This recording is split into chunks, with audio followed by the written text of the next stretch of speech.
here I have an Urumi, the famous South Indian whip sword. These are quite famous for being used in Kalari Piatu, which is the Keralite Southwest Indian martial art.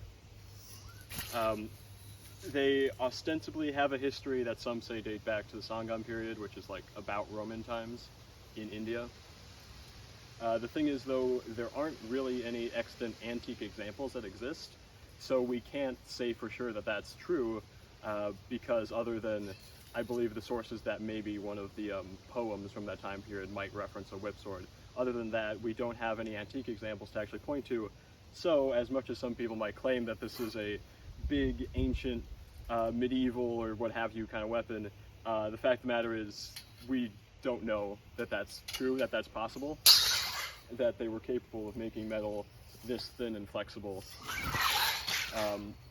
Because an Urumi that just has the tempering slightly off will take a bend to it, and as you can see, this will just flop any way it wants to without taking a bend, which is quite the accomplishment metallurgically, I think. And indeed, for me, as someone who's a bit skeptical of wild claims like this thing being as old as the Roman Empire, yeah, I'm not too sure if I believe that medieval or pre-medieval South Indian warriors would be carrying one of these around, especially because they're not really that type of weapon to work all that well against metal armor. Cloth armor maybe, but you know, it's not really a huge weapon of war, especially because of how long it is. This thing's, I think, about 11 feet, I believe.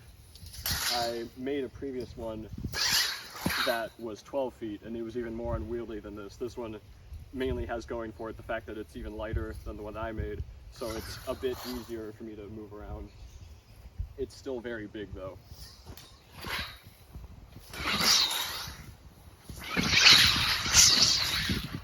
It is fearsome and quite fun to swing around.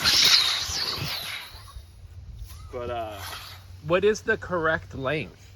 the correct length allegedly is your arm span, actually. So this one would be longer than what it's supposed to be.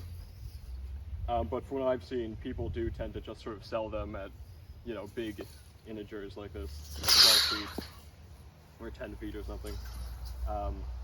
But yeah, allegedly, traditionally, it's just supposed to be your arm span, which I found did make it more wieldy with the one that I made.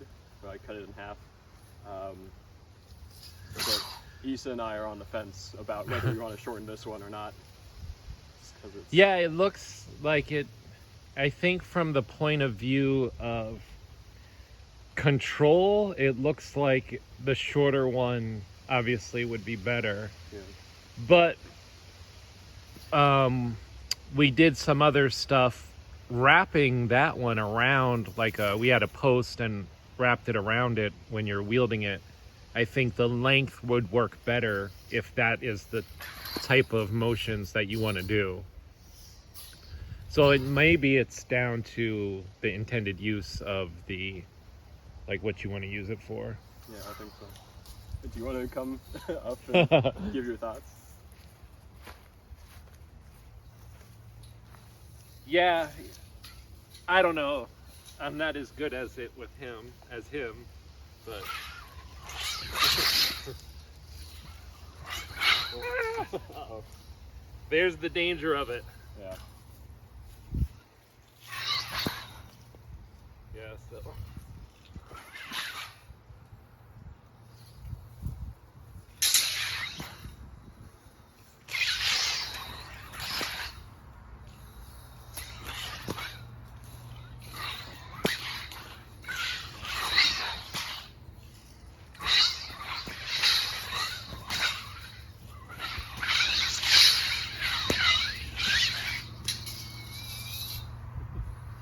It's cool. Yeah, it's cool.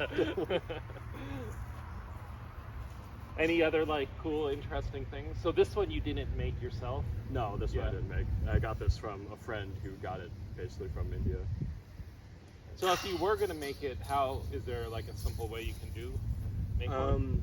Well, the main thing would just be acquiring a blade that's like the right thickness and temper. Yeah. Which you might have to go, I think, to like an in-person shop almost to make sure that you're getting steel that's the right temper. Because the one I had, if I like were to curl it up like this, it would take a bend, just like automatically like that. Whereas this one, you can see it doesn't matter. But yeah, no, otherwise, like Clary Piatu does uniquely, I guess, have some of those techniques down that they figured out how to move this thing around best. But Clary Piatu also in its modern incarnation is choreography based. Oh, so any techniques that would practically apply to sparring are kind of a little bit out the window there, because it's mostly about performance and doing the fanciest thing possible. It is cool, and maybe we'll, through like some more research, figure out something to make it work. Yeah. I don't know how we would ever actually get it to work. I mean, it would be completely unsafe to spar with something like this. Yeah. But just to figure out some historical techniques more on how they used it and stuff.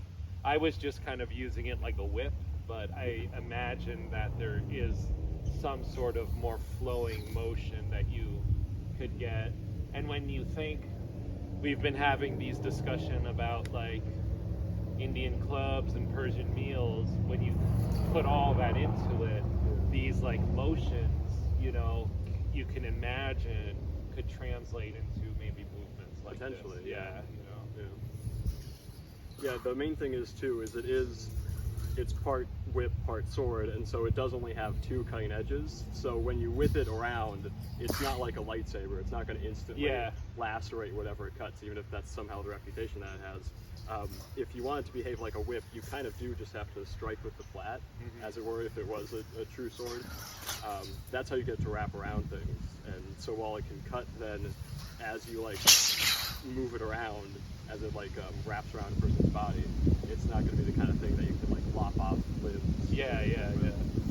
But it would cause like a lot of slashing damage, especially like when you envision, you know, them, they didn't really wear armor as much or whatever. That easily like wrapping around you would just start cutting up your skin really quick. Yeah, in a martial arts context where you just have people in like uniforms, especially doing these choreographies, you know, they're not wearing armor, so yeah, certainly a sharp one of these, that would be a very dangerous weapon for a martial artist. But not so much for a battlefield warrior, which is kind of the main quagmire, the main issue here, is that you can't claim so much that this is like a weapon of war, as much as it is more like a Chinese hook sword or something.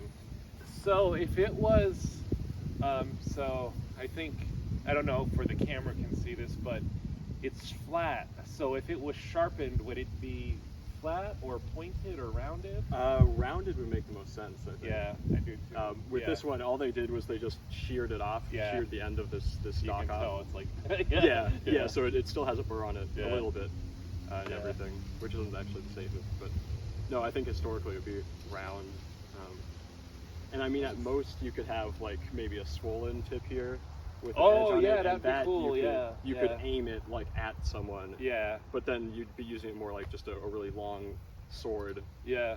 And so not as much as a whip. Cool. Very cool. And we'll probably have some more cool stuff.